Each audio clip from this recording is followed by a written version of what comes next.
Chocolate में heavy metals. जी हाँ, सही सुना आपने।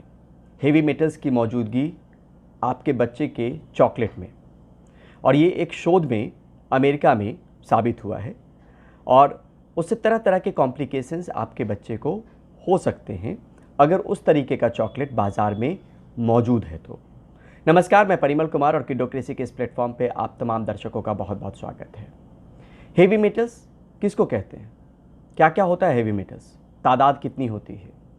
करीब 40 के आसपास हेवी मेटल्स की तादाद है, जिसमें कॉपर, जिंक, मैग्नीशियम जैसे हेवी मेटल्स तो हैं ही, लेकिन साथ में मर्क्यूरी, एल्युमिनियम, आर्सेनिक, और इसके अलावा अगर कहें तो आयरन, गोल्ड, प्लैटिनम, थैलियम, ये सब हेवी मेटल्स की कैटेगरी में आते हैं। और क्या हो जब हेवी मेटल्स की मौजूदगी खाने पीने की चीज़ों में हो? बात यहाँ चॉकलेट की हो रही है, जिसको लेकर 8 साल तक शोध चला, 8 साल तक स्टडी हुई, रिसर्चर्स ने स्टडी की। यूएस के मार्केट में जो चॉकलेट मौजूद थे उनको लेकर स्टडी की गई। 72 अलग अलग कंपनियों के 72 जो चॉकलेट बनाने वाली कंपनी हैं उनके प्रोडक्ट को एक जगह पे रखा गया, जुटाया गया, और उसके बाद लैब की टेस्टिंग हुई, और लैब की टेस्टिंग में ये पाया गया कि चॉकलेट्स में, उसकी तादाद भी बताते हैं कितने चॉकलेट में 2 तरह की टॉक्सिसिटी मिली वहाँ पर, लेड और कैडमियम। इनकी मौजूदगी थी और परमिसिबल लिमिट से ज़्यादा थी। मतलब टॉक्सिसिटी की बात हम तब कहते हैं जब परमिसिबल लिमिट, एक लिमिट तय किया जाता है और उससे अगर एक्सीड करता है या कम होता है तो वो टॉक्सिसिटी बात होती है। लेकिन यहाँ लिमिट से एक्सीड कर गया हेवी मेटल्स, लेड और कैडमियम वहाँ के चॉकलेट में। और ये पाया गया कि 43% जो 72 चॉकलेट के प्रोडक्ट थे उसमें 43% में लेड की मौजूदगी परमिसिबल लिमिट से ज़्यादा है। साथ ही कैडमियम की मौजूदगी उन चॉकलेट्स में 35% चॉकलेट में ज़्यादा है परमिसिबल लिमिट से, यानी एक्सेसिव है। एक्सेसिव हो जाता है तो क्या होता है?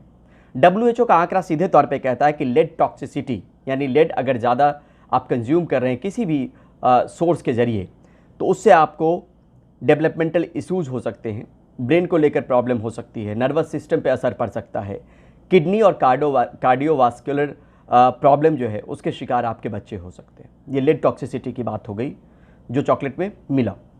कैडमियम टॉक्सिसिटी को लेकर ही WHO कहता है कि ये कार्सिनोजेनिक है, मतलब इससे कैंसर तक हो सकता है, रेस्पिरेटरी डिजीज़ हो सकती है, लंग डिजीज़ हो सकता है, किडनी पे असर पड़ सकता है।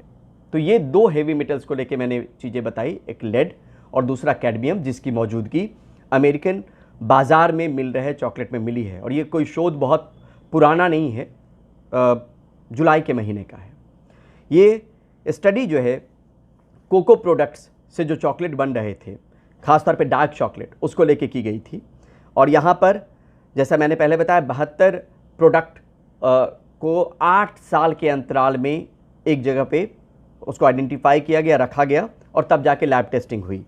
ये स्टडी जो है वो आप अगर देखना चाहें तो फ्रंटियर्स इन न्यूट्रिशन में पब्लिश्ड हुआ है, और स्टडी इस नाम से अगर आप सर्च करेंगे तो आपको मिल जाएगा, a multi year heavy metal analysis of 72 dark chocolate and cocoa products in the USA। यहाँ पर US FDA IRL की जो लिमिट्स है उससे ज़्यादा मौजूदगी मिली, और ये चॉकलेट जो है ऑनलाइन और ऑफलाइन खरीदे गए थे, जो वहाँ पे मौजूद था, जो अलग अलग कंपनियाँ उसको बनाती थी। जॉर्ज वॉशिंगटन यूनिवर्सिटी की इस रिसर्च को किया है GW school of medicine and health sciences ने। तो बात सिर्फ एक शोध की नहीं, एक दूसरा शोध भी है जो अमेरिका में ही हुआ, टुलेन यूनिवर्सिटी ने किया, और ये पब्लिश्ड हुआ फूड रिसर्च इंटरनेशनल में। इसमें 155 डार्क और मिल्क चॉकलेट के प्रोडक्ट को लिया गया, जो ग्लोबल ब्रांड हैं उनके चॉकलेट को रखा गया, और इसमें एक में कैडमियम इंटरनेशनल लेवल, जो इंटरनेशनल पैमाने हैं उससे ज़्यादा मिला, और जो US के पैमाने तय हैं किसी भी हेवी मेटल्स को लेके, वो 4 डार्क चॉकलेट में ज़्यादा मिला, और 4 डार्क चॉकलेट में कैडमियम की मात्रा ज़्यादा मिली और 2 में लेड की मात्रा ज़्यादा मिली। ये भी जुलाई में पब्लिश्ड हुआ था। अब यहाँ पे ये समझिए कि शरीर को हेवी मेटल्स की ज़रूरत है। कुछ एक हेवी मेटल्स जिनकी ज़रूरत शरीर को है, उसमें आप भी जानते होंगे, कई बार आयरन की गोली हम लोग खाते हैं, जिंक कम हो जाता है, मैग्नीज से मैग्नीज कम हो जाता है। तो आयरन, कॉपर, जिंक, मैग्नीज, इस तरह के हेवी मेटल्स की ज़रूरत शरीर को है।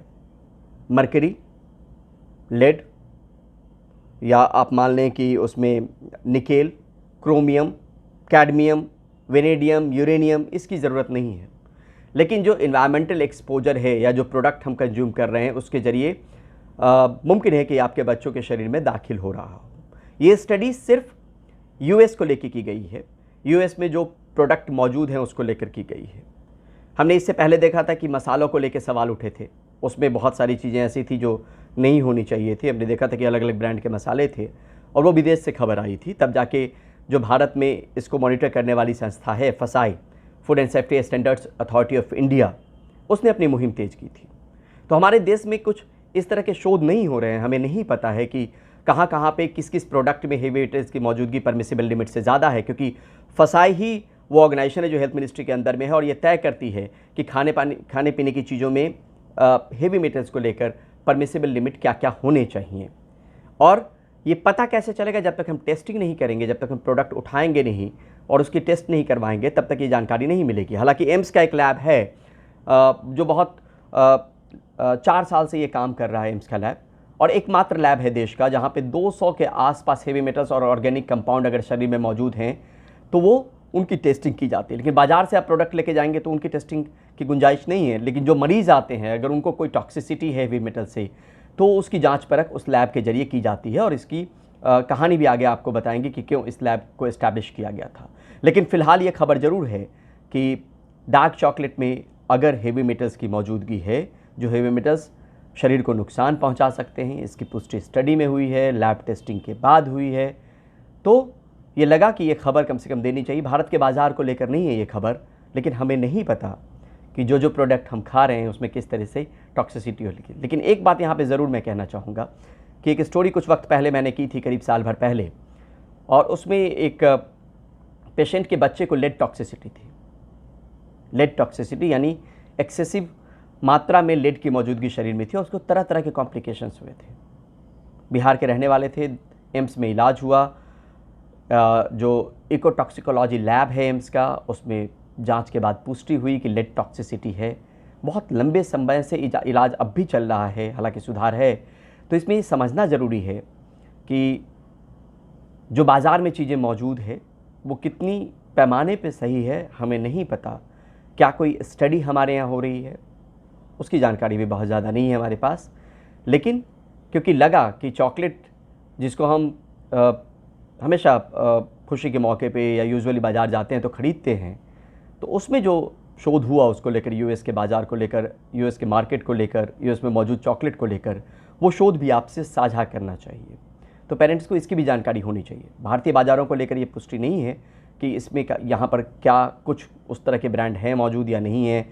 लेकिन ये ज़रूर है कि समय समय पे इस तरह की टेस्टिंग भारतीय बाज़ार में मौजूद प्रोडक्ट को लेकर भी होने चाहिए और वो पहल खुद से जो गवर्नमेंट की एजेंसीज़ हैं उनको करनी चाहिए।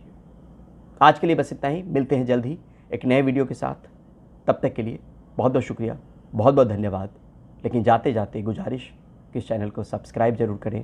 कंटेंट ठीक लगे, कंटेंट ख़राब लगे, सुझाव दें, हौसला बढ़ाएं, और किसी तरीके का कमेंट आएगा तो रिप्लाई आपको मेरे ज़रिए उस प्लेटफॉर्म पे ज़रूर मिलेगा। नमस्ते।